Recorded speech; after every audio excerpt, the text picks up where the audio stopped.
যারা আমরা নামাজ পড়ি সাধারণত নামাজে মনোযোগ ধরে রাখা খুবই কষ্টকর হয়ে পড়ে। নামাজে মনোযোগ ধরে রাখতে পারি না।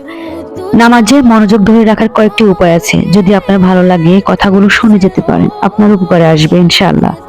প্রথমত, আমরা যখন নামাজ শুরু করব অবশ্যই মাটির দিকেই তাকাবো, কারণ মৃত্যুর পরে আমাদের এই মাটির মধ্যেই যেতে হবে। রুকু করার সময় অবশ্যই মনোযোগ সহকারে আমরা পায়ের দিকেই তাকাবো, কারণ আমাদের প্রাণ কিন্তু পা থেকেই বের হবে। আমরা যখন সিজদা করব তখন নাকের দিকেই তাকাবো। লাভ, মৃত্যুর পরে সবার আগে নাক শেষ হয়ে যাবে।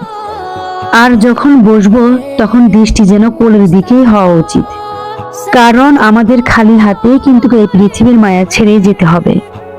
দয়া করে এই কথাগুলো সবাইকে জানিয়ে দেওয়ার চেষ্টা করবেন, হয়তো আপনার মাধ্যমে অনেকের নামাজ শুদ্ধ হতে পারে ইনশাআল্লাহ।